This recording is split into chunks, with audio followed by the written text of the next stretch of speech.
Here we go. Hi, and welcome to Unstuff America. I am your host, Andrew Mellen, and we have an amazing guest with us today, the inimitable Susan Piver, who is a mindfulness meditation teacher, a New York Times bestselling author, a dear friend, a kick-ass spirit in the it's not a war, it's a revolution of transformation, personal and global transformation. So I think the world of Susan, and I'm going to start to cry. So I'm going to turn it over to her to tell us a little bit about yourself, Susan. What your home life is like. Do you live alone? Do you live with other people? What's that like as it relates to stuff? Just to kick us off, and then we'll climb into some deeper topics. Sure. And I love you too. I'm really, really happy to be here with you. Thank you so Thanks. much. Of course. As you mentioned, I'm a mindfulness meditation teacher. I'm a writer, and I have an online community called the Open Heart Project, where I try to make meditation instruction as widely available as I can. Excellent. And I'm married. I live with my partner. We've been married for 19 and a half years. Wow, congratulations. Thank you. And one of us really likes to keep things and have things. And the other one of us does not like to keep things and have things. So for the latter personality, a streamlined, clean environment is preferable. But for the former personality, that feels cold and clinical. Yeah. That person feels cozy with stuff and tchotchkes and so on. So that has been a real issue for us in our relationship. For sure. Yeah, and so often with stuff discordant couples, where there is that tension, it's a real challenge in finding common ground. And often when I work with couples or talk to couples in workshops and other settings, we talk a lot about what's the common need or the common solution to a common problem, right? If the house isn't functioning, where do we find common solution where everybody feels safe in the house and nobody feels overextended or uncomfortably compromised, right? Everybody's going to have to compromise. The people who like tremendous order are going to have to surrender some of that need for control because they're living with somebody who doesn't want that or need it or value it.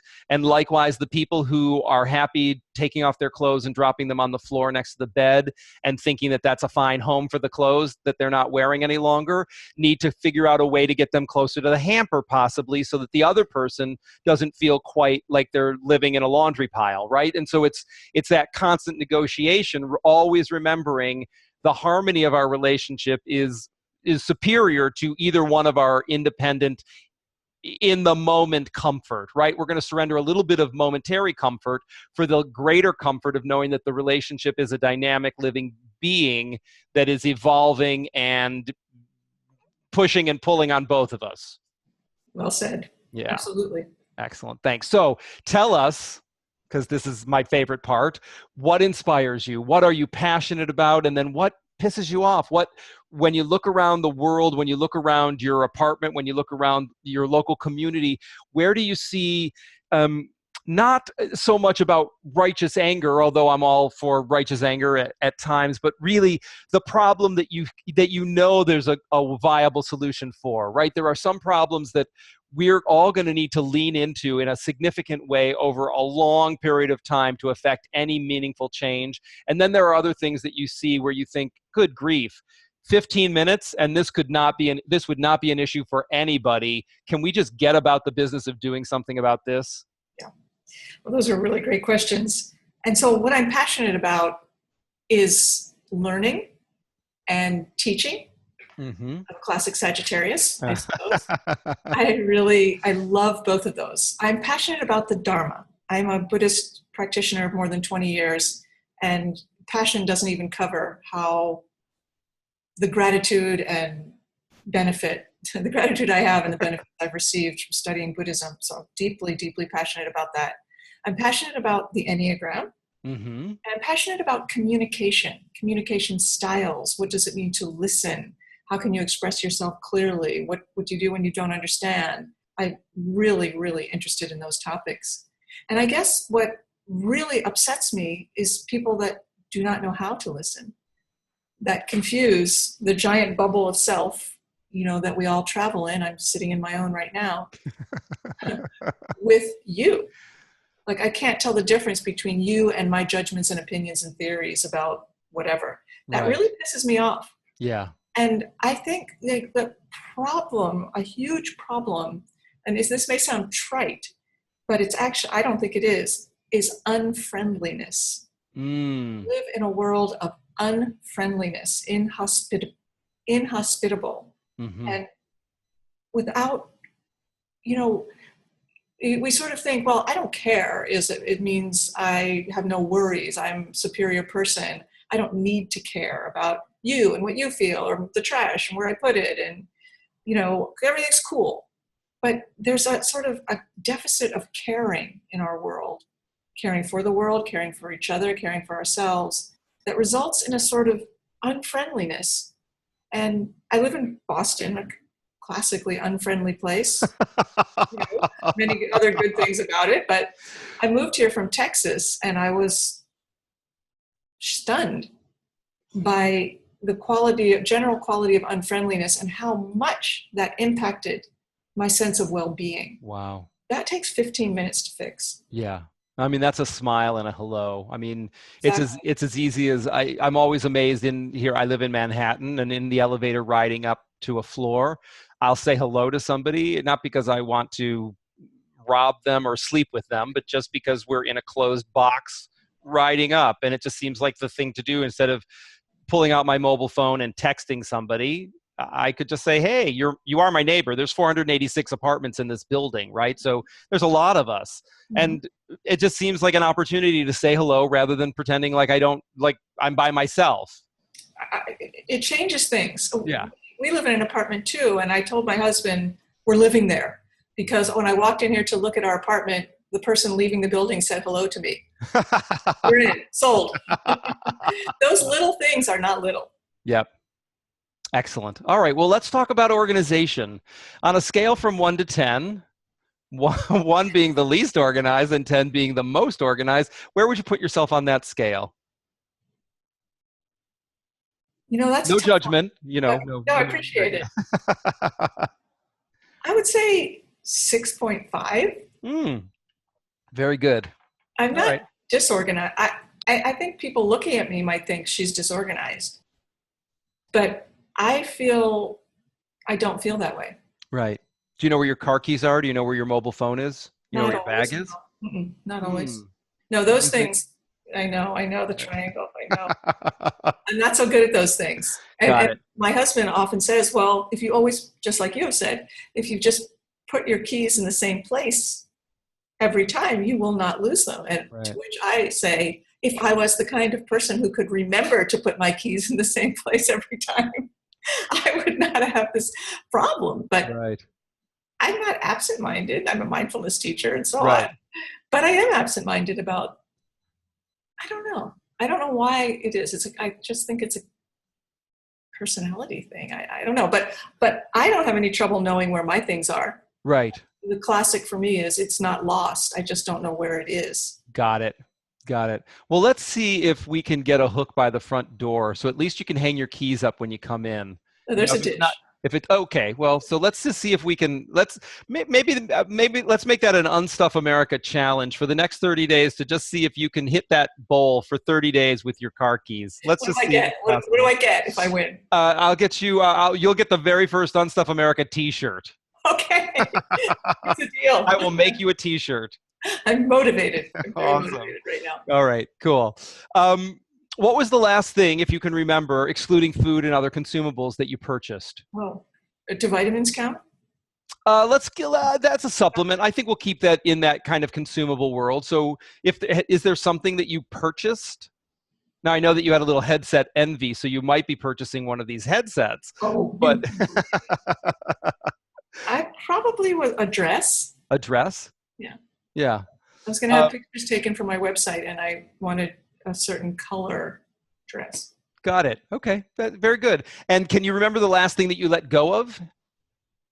Oh, yeah. Like 3 hefty trash bags full of clothes and shoes and stuff I didn't no longer needed that went to little brothers, friends of the elderly. Excellent. I'm going to ring the bell for that. Thank you. That's awesome. Good work. I love that. Now, would you say, even with that awesome donation, would you say that you still have more things and stuff than you need and use, or do you feel like you're at stuff equilibrium? Do you feel like you have just enough? I have a little bit more than just enough. There's still some things, like there are a couple drawers and, a few, too many electronics that I don't use. But I would say on a scale of 1 to 10, with 10 being I only have the things I need, probably at like 7. Okay. So a little further north on organization. I mean, your stuff is a little tidier in some ways than you are. Absolutely. I would not say I'm a super neat person. Like my husband is neater than me. Yeah. But he's very habitual and I'm not. Got it. So that's a strange dynamic. Yep. All right, well, let's talk about work and your practice and how organization and simplifying influences your choices around the decisions you make at work, or in your practice. And by your practice, I mean your bigger practice, not just your sitting meditation practice, but the practice of Open Heart Project and your work in the world. So when you think about it, how does organization and simplifying influence those choices when you're working? Well, it is essential. And I have struggled to routinize my work life. I mean, we're both self-employed. We have our own businesses. We are our own product. There's a lot of strange psychology in that. And we work in a room by ourselves most of the time. Right. It's like a hall of mirrors. So I have periods of really falling apart and not just like, I don't know what's going on. And then periods of just boom, boom, boom, it's rocking. And I often will think, however, I want to add that, what did I do today? Did I accomplish anything? I don't feel like I'm getting any traction. But then, I've written 9 books. And I have an office with almost 20,000 people in it. And I have a full teaching schedule. And so I'm not sitting there twiddling my thumbs. Right. So I have to remind myself that I actually can accomplish things, but it's not like this for me. It's like this. Uh-huh. Here's a quote. I just opened my notebook that I want to read that I've been awesome. trying to, that has been my ruling principle. Inconsistency is fatal for change. I love that. That's very concise. So I'll just tell you briefly about my organizational system because I'm very serious about it. Please. And I probably 65 to 75% adhere to it. Okay, excellent. So, and just stop me if I'm giving you too much detail, but I practice and I wake up, I practice and study. This is very important to me. Could mean any number of things. Practice and study. Journal. Remind myself of my goals because, believe it or not, I forget what they are. There's 7. I literally write them down every day. I write down 3 things that if I could do them, today would be friggin' awesome. And then I write. I've rearranged my schedule in the last month so that Monday, Tuesday, and Friday are creating days. I write, I make videos, I make recordings, it's for creating. Because I find it difficult to toggle between creating and developing or administrating. Sure. And then Wednesday and Thursday are for developing and administrating. And that is working well for me. The thing that sort of puts it over the top that enables me to stay with this is super, super geeky.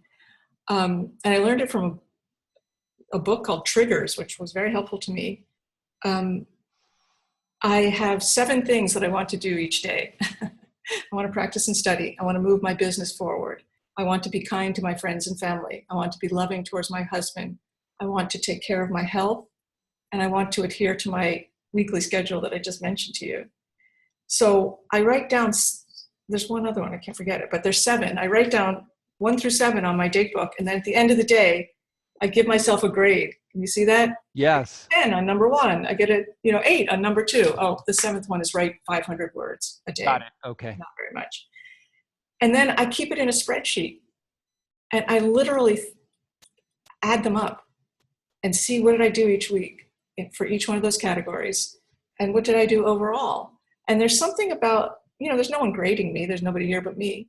Right. But there's something about tracking that in this very numeric way that keeps me focused, because my mind will just keep expanding. I don't mean that I'm not trying to compliment myself. It will just meander. Right. So I need serious containment. Got it. That's awesome. That's awesome. Thank you for sharing that with us. I mean, it's great. And so for the listeners, we can we'll look for that book Trigger and see if we can find some information out about that, and we can include that in some information when we publish the podcast. So let's talk about the community a little bit. If you could change one thing about the world today, and now maybe that is still unfriendliness, but maybe it's something else, right? I mean, we've talked about that, but if you could change one thing about the world today, what would that be?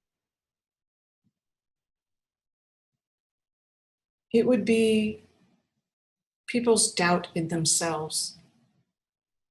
It's doubting your own goodness, your own worthiness, that leads to tremendous difficulties and problems. And yeah, we're not all goody-goodies, and some people really are horrible.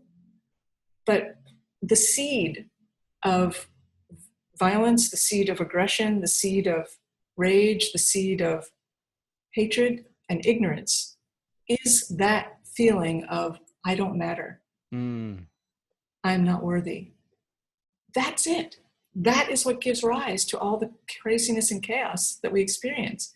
My teacher has said, a lot of chaos in the world is because people don't feel appreciated. That may sound very first world, but it isn't. It really isn't. It's being made to feel that you don't matter, or conversely being made to feel that you matter in a fake BS way that leads to violence. Right. So if I could change one thing, it would be the horrible, harsh, critical judge that lives in our mind, that is grading us every minute of the day, that person would take a powder. Yeah. Awesome. That's great. Thank you. And when you think about Unstuff America and the idea of both literally America bursting at the seams and metaphorically bursting at the seams, what comes up for you? What does that evoke for you? Well, one of the things that I love about your work, among many things, is how you bring mindfulness into the world of stuff. The way you teach it and the way you support others, it's not about, let's have everything look perfect so you can feel like when people come to your house, they'll think, oh, that person's really organized. It's, can I be mindful? Can I appreciate the things I have, care about them, and not just keep trying to consume because I want a certain appearance or I want to create a certain feeling. So your work is not superficial. It cuts in at the deeper level of the way we relate to our things. I'll tell you a story very, very briefly. Sure. This was a long time ago. I went with my husband to visit an old family friend of his. He's a very waspy guy. I say that with a lot of love. But then this was a friend of his parents who somehow left the waspy world he grew up in and became like a Zen Buddhist in the 50s. Wow. Lived in New York City. And we went to visit her. This has got to be 20 years ago, 15 years ago. And she lived in like one of the last rent-controlled apartments in Greenwich Village. And the second we walked into her place was very ordinary, threadbare. It was obvious that everything she had for a long time. Mm-hmm. But I'm telling you, Andrew, when I walked into that apartment, I felt like I was walking into a palace. Wow. Everything felt so elegant. I sat up straighter. I felt very awake and like I wanted my manners to be good. Even though everything was very ordinary, I didn't feel at all casual, nor did I feel that it was pretentious in any way. Right. She served us like some cookies. I think they were like Chips Ahoy or something. And they tasted awesome. Uh-huh. And as I've thought about this over the years, what gave rise to that elegance? I felt like what she had was she cared about everything she owned. not for a superficial way, but it's like if she had happened to have an iPhone cover, she would care about what this felt like. And she would have a place that she put it and be like, and she would appreciate putting it back in its place. Yeah. Not for some habitual reason, but because that's where it lives. So there was a sense that she had imbued everything in her surroundings with her own caring heart. Mm-hmm. And that radiated. Wow. And I feel like when you approach Unstuff Your Life and how do you relate with stuff, you're encouraging people to care in that way and put their heart into their environment. So that's what it means to me. I think it's a very beautiful thing you do. Oh, thank you. Thank you. That's great. It's a great story too. And when we think about the things that surround us and treating them with respect and not thinking of them as disposable, even if they are disposable, that you know, it denigrates the item, it cheapens it in a way beyond its material value, where it is that thing about when everything's precious, nothing's precious. It's the reverse of that. If nothing's precious, then nothing's precious. Mm-hmm. That you're really, if you just think of everything as disposable, then why is it around you, right? I mean, if it's not serving a purpose and you haven't made a specific choice to have this thing here mm-hmm. to serve you, right? I mean, let's be clear that we don't, whether it's art or it's a coffee mug, it doesn't matter. It's there by default because it arrived, somebody died, you inherited it, or you went out and bought it, or you picked it up off the street. Its journey into your life on some level doesn't matter. But once, now that it's there and you are the proper steward of it until it leaves or you leave, is it serving you to be your best self and participate in the world, or is it just another thing that's taking up space? And this woman sounds like an amazing person for that. That she could take something like even a threadbare antique rug or sofa, and you would feel like you were at Buckingham Palace because of the way she cared for it and about it. So it's the same thing too, you know, just throwing your stuff on the floor. So here's a dovetail on that. When I was at one of the teachings of the Dalai Lama, we had gotten some books, and I had set them on the floor for a second, and a Tibetan woman sitting next to me said, no, pick those up. Do never put teachings on the floor. If you put them on the floor, you won't get more. And it wasn't about the more as much as the idea that respect, this is ancient wisdom that somebody is sharing with you. Do not put it where you put your feet, right? Exactly. Pick it up and give it a place of prominence and of significance worthy of what it is. And that's the same principle. Exactly. Yeah. Exactly. And yeah, it's about respect and appreciation, and it changes the way the environment feels. Exactly. And I think it also then, it affects how we go out onto the world and consume things and participate in the world, because it means that if you have a chewing gum wrapper, you're going to wait until you get to the corner and put it in the trash bin. You're not just going to drop it on the street thinking, well, somebody will pick this up, or not even thinking that you care whether somebody picks it up or not, that it's not your home, so it really doesn't matter, which of course is ridiculous because it is your home. The world is your home. So where did that mindset come from? And so often what I discover is I think that the mindset is the absence of a mindset. It's not that somebody chose to be ignorant or self-involved. It was the absence of anything informing an alternative choice. So by default, they're just functioning the best way they can with little information, and we don't even know the quantity of curiosity that they might have. We just know that right now they're functioning at a functional level, right? Mm-hmm. I mean, they left the home, they probably had clothes on their body, they weren't naked, and they were able to move around time and space, and that was what they were hoping to achieve. Nothing greater than that. And for me, it's so important that we encourage folks to dig deeper, right? I mean, we're here for however long we're here. What do you want to make this experience about? I mean, it could be just about going to the corner store and picking up a pack of gum, but when it's over, I would hope that your life mattered more to you and to those around you than you were just a purchaser of chewing gum and a walker of streets. Right. I want that on a t-shirt. Yeah, in the Buddhist view, there's like 3 ways to attain enlightenment. The first way is to become a monastic. Just go live somewhere someone else is cleaning up. Someone gives you your food. I mean, you work to help clean up and stuff, but basically you live in community and you just focus on your practice. Or you could become what's called a forest yogi, like a wandering mendicant with a begging bowl. You just go out into the world and meditate in a cave for 30 years and just see what happens. You and I, we're not doing those things. No, we are not. Both of those are about renouncing conventional life. But the third path is called the householder path, which is when you take conventional life as your practice. So the way you eat your food and cook your food and keep your house and wear your clothes and treat friends and talk on the phone, and the way you do the things of ordinary life are not separate from what you would do in a church or a temple. They are your practice. Right.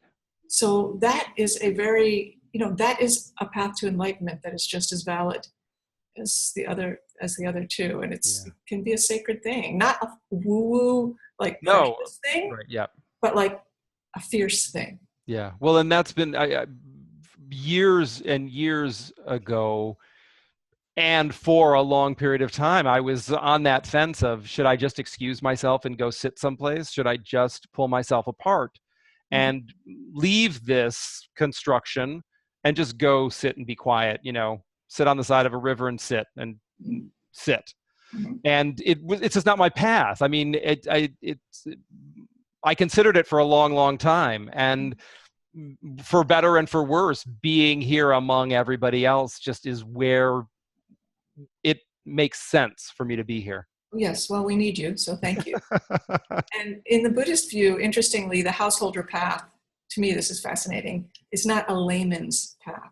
It is just as intense and powerful a path as any other spiritual practice. Yeah, well, that's encouraging. And hopefully the listeners can take that in. And I mean, for those folks who do struggle with, as we talked about at the beginning, that idea of unworthiness or lack of sufficient worthiness, that living mindfully, being aware of what you're doing in a conscious, careful, thoughtful, consistent way is noble and not in any way diminished.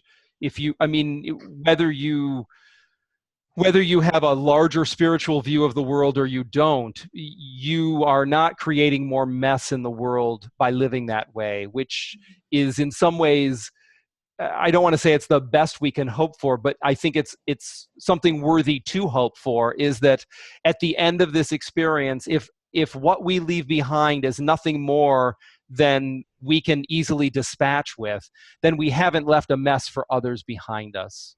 So well said. That's really well said. And at least, that idea of sustainability, of keeping it a zero-sum experience so that we can take on the larger macro issues of our carbon footprint and all of that consumption on that level, the nation, the world, and how we chew through natural resources. But on the micro level, that sometimes becomes daunting for folks to think about. I can't take that on. I can barely tie my shoes and find my car keys, right? So I don't want to, I want that to change, but I feel powerless or impotent to do anything, or distracted or overwhelmed. So great. You don't have to necessarily. Just clean up after yourself. Don't leave a mess behind you, and you will have the same ripple effect and significance as the lobbyist or the activist or the advocate who's out in the world pushing for big change. If everyone, or even half the people on Earth, cleaned up after themselves, we would have a different planet. Yeah. It cannot be undervalued and underemphasized how important it is to clean up your messes. Yeah. On every level. Awesome. Well, we're just about at time, so I just want to see, is there any last thoughts, words that you'd like to share with the listeners? This has been great. I just really appreciate being able to talk with you about this very important part of everyday life in a way that brings mindfulness and soulfulness into the topic. So I just appreciate you. Thank you. Oh, you're welcome. Thank you, Susan. Well, this has been another episode of Unstuff America. Thank you so much for tuning in, and we'll catch you here again next time. Thanks, Susan, for joining us. It's been great having you. Thank you.